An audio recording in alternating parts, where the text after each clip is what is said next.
இன்னைக்கு நம்ம செட்டிநாடு ஸ்பெஷல் சீப்பு முறுக்கு அப்படி இல்லைன்னா இது சீப்பு சீடைன்னு சொல்லுவாங்க. இது வந்து நல்ல கிறிஸ்பியாக எப்படி செய்கிறதுன்னு பார்க்கலாம். இந்த மாவை பயன்படுத்தி நீங்கள் அப்படியே முறுக்காவும் செய்யலாங்க. ரொம்பவே அருமையான டேஸ்ட்டாக இருக்கும். ஹலோ ஃப்ரெண்ட்ஸ், வெல்கம் டு சமையல் டிலைட்.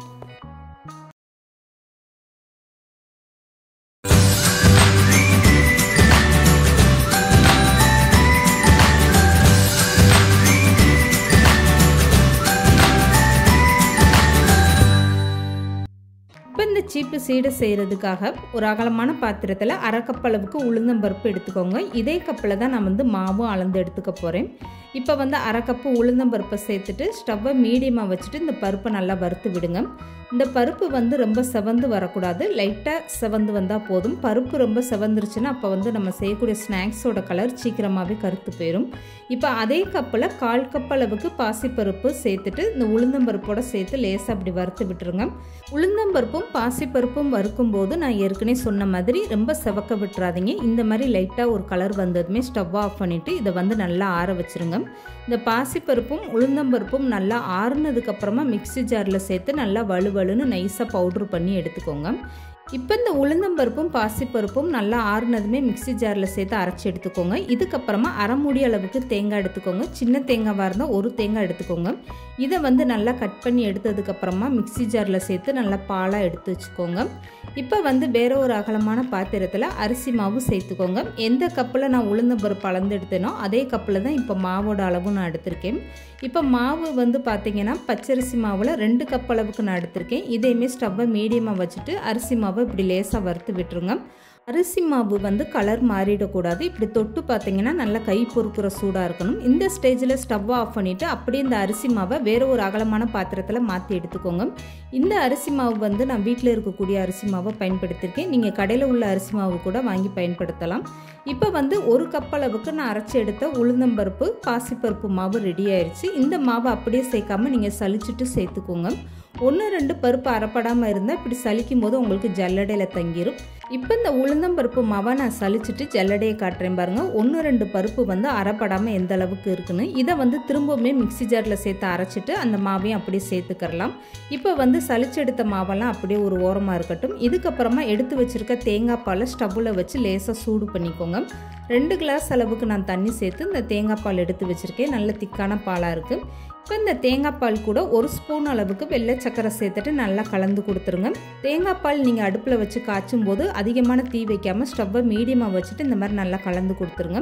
தேங்காய் பால் சூடு பண்ணும்போது லேசான சூடாக இருந்தால் போதும். அதுக்கப்புறமா நீங்கள் ஸ்டவ்வை ஆஃப் பண்ணிடுங்க. கொதிக்கிற மாதிரி வச்சிங்கன்னா இந்த தேங்காய் பாலே அப்படியே திரிஞ்சு போன மாதிரி ஆயிடும். இப்போ வந்து தேங்காய் பால் வந்து நல்லா சூடாயிருச்சு. நீங்கள் கையில் தொட்டு பார்த்தீங்கன்னா வெதுவெதுப்பு சூடாக இருக்குது பாருங்கள். இப்போ வந்து ஸ்டவ் ஆஃப் பண்ணிவிட்டு இந்த தேங்காய் பாலை எடுத்து வச்சுக்கோங்க. இப்போ இந்த மாவுக்கு தேவையான அளவு உப்பு சேர்த்துக்கோங்க. உப்பு சேர்த்ததுக்கப்புறம் ஒரு கரண்டி வச்சு இந்த மாவை இப்படி நல்லா மிக்ஸ் பண்ணி விட்டுருங்க. இதுக்கப்புறமா தேங்காய் பால் கொஞ்சம் கொஞ்சமாக சேர்த்து இந்த மாவை பிசைஞ்சு எடுத்துக்கோங்க. எடுத்ததுமே அதிகமான தேங்காய் பால் சேர்க்க வேண்டாம். நான் எடுத்திருந்த 2 கிளாஸ் தேங்காய் பால் வந்து இந்த மாவுக்கு எனக்கு கரெக்டான அளவாக இருந்துச்சு. இப்போ கொஞ்சம் கொஞ்சமாக தேங்காய் பால் சேர்த்துட்டு இந்த மாதிரி கரண்டி வச்சே நல்லா மிக்ஸ் பண்ணி விட்டுருங்க. தேங்காய் பால் லேசாக வெதுவெதுன்னு சூடாக இருக்கிறனால நீங்கள் கை போட்டு பிசைய வேண்டாம். இந்த மாதிரி கரண்டினாலே கலந்து கொடுத்துட்டு அதுக்கப்புறமா கை போட்டு நீங்கள் பிசைஞ்சு எடுத்துக்கோங்க.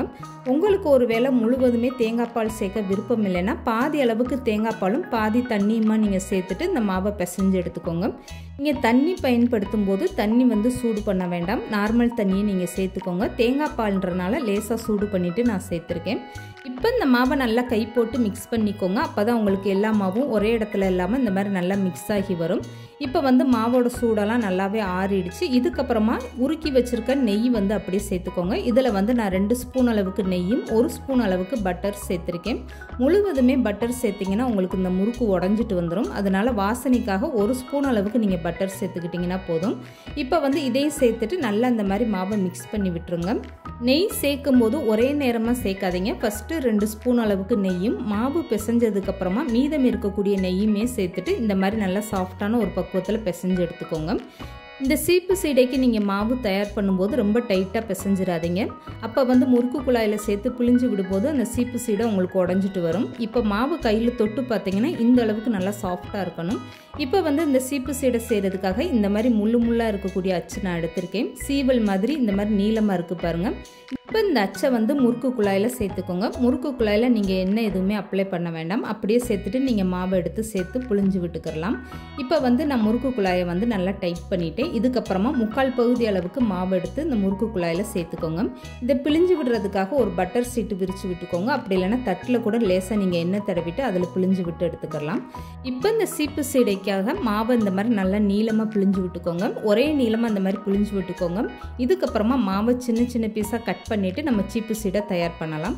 இப்போ இந்த மாவு பிழிஞ்சு விடும்போது உங்களுக்கே தெரியும், கொஞ்சம் கூட உடையாமல் விரிசல் எதுவுமே விழுகாமல் ஒரே நீளமாக எப்படி இந்த மாவு வருது பாருங்கள். இப்போ இந்த மாவை 2 பீஸாக இல்லை 3 பீஸாக கத்தியை வச்சு இந்த மாதிரி சின்ன சின்ன பீஸாக கட் பண்ணி எடுத்துக்கோங்க. இதுக்கப்புறமா கை விரலில் லேசாக எண்ணெய் அப்ளை பண்ணிவிட்டு கட் பண்ண பீஸை ஒன்று எடுத்து வச்சுட்டு இந்த மாதிரி நல்லா ரோல் பண்ணி நீங்கள் டைட் பண்ணி விட்டுருங்க. இந்த 2 ஜாயிண்ட்டையும் இந்த மாதிரி நல்லா டைட் பண்ணி விட்டிங்கன்னா தான் எண்ணெயில் போட்டு பொரிக்கும் போது இந்த சீப்பு சீடை பிரிஞ்சு வராமல் இருக்கும். இப்போ வந்து மீதம் இருக்கக்கூடிய எல்லா மாவையும் இதே மாதிரி நீங்கள் ஃபஸ்ட்டு தயார் பண்ணி வச்சுக்கோங்க. அதுக்கப்புறமா எண்ணெயில் போட்டு பொரிச்சு எடுக்க உங்களுக்கு ரொம்பவே ஈஸியாக இருக்கும். சீப்பு சீடை கட் பண்ணிவிட்டு நீங்கள் ரோல் பண்ணும்போது கையில் மாவு ஒட்டுற மாதிரி இருந்தால் அப்பப்போ எண்ணெய் அப்ளை பண்ணிக்கோங்க, அப்போ ஒட்டாமல் வரும். இப்போ வந்து இருக்கக்கூடிய எல்லா மாவையும் இதே மாதிரி நான் சீப்பு சீடையை தயார் பண்ணி எடுத்து வச்சுட்டேன். இதுக்கப்புறமா இந்த சீப்பு சீடை எப்படி பொரிச்சு எடுக்கிறதுன்னு பார்க்கலாம். இப்போ பொரிச்சு எடுக்கிறதுக்காக எண்ணெய் வந்து நல்லா சூடாயிடுச்சு. மிதமான சூடானதுமே சீப்பு சீடை எல்லாமே இந்த மாதிரி ஒவ்வொன்றா நீங்கள் தள்ளி தள்ளி சேர்த்துக்கோங்க. சீப்பு சீடையை நீங்கள் எண்ணெயில் சேர்த்ததும் உடனே கரண்டி போட்டு கலந்து விடாதீங்க. ஒரு 5 நிமிஷம் அப்படியே ஃப்ரீயாக வேக விட்டுருங்க. தானாக அது மேலே எலும்பி வர ஆரம்பிக்கும். அதுக்கப்புறமா நீங்கள் ஸ்டவ்வை மீடியமாக வச்சுட்டு இந்த சீப்பு சீடையை பொரிச்சு எடுத்துக்கோங்க. எடுத்ததுமே நீங்கள் கரண்டி போட்டிங்கன்னா மாவெல்லாம் உங்களுக்கு உடஞ்சிட்டு வந்துடும். 5 நிமிஷத்துக்கு அப்புறம் கரண்டி வச்சு இந்த மாதிரி லேசாக மாவை எடுத்து விடுங்க. இப்போ வந்து ஸ்டவ்வை மீடியமாக வச்சுட்டு இந்த சீப்பு சீடை எல்லாமே பொரிச்சு எடுத்துக்கோங்க. இப்போ பாருங்கள், இந்த மாதிரி நல்லா செவந்து வந்ததுமே நீங்கள் எண்ணெயை வடிச்சிட்டு வெளியில் எடுத்துடலாம். அவ்வளோதாங்க. மீதம் இருக்கக்கூடிய எல்லா மாவையும் இதே மாதிரி நீங்கள் பொரிச்சு எடுத்துக்கோங்க. இந்த சீப்பு சீடை பொரிச்சு எடுக்கும்போது நீங்கள் கொஞ்சம் பொறுமையாகவே ஸ்டவ்வை நல்லா குறைச்சி வச்சுட்டு பொரிச்சு எடுத்துக்கோங்க. அதிகமான தீ வச்சு பொரிச்சு எடுத்திங்கன்னா உங்களுக்கு வந்து வெளியில் வந்து நல்லா கிறிஸ்பியாக இருக்க மாதிரி இருக்கும், உள்ளே வந்து மாவு வேகாமல் இருக்கும். அதனால ஸ்டவ்வை மீடியமாக வச்சுட்டு இந்த மாதிரி ஒரு பக்குவத்தில் நீங்கள் பொரிச்சு எடுத்து வச்சுக்கோங்க. ரொம்பவே அருமையான டேஸ்ட்டில் நம்மளுடைய செட்டிநாடு சீப்பு சீடை ரொம்பவே சூப்பராக ரெடி ஆயிடுச்சு பாருங்கள். கையில் உடைக்கும் போது எந்த அளவுக்கு நல்லா கிறிஸ்பியாக இருக்குது பாருங்கள். இது சாப்பிட்றதுக்குமே ரொம்ப அருமையான டேஸ்ட்டாக இருக்கும். கண்டிப்பாக நீங்களும் ட்ரை பண்ணி பாருங்கள். இந்த வீடியோ பிடிச்சிருந்தா லைக் பண்ணுங்கள், ஷேர் பண்ணுங்கள். மறக்காமல் சமையல் டிலேட் சேனலை சப்ஸ்கிரைப் பண்ணுங்கள்.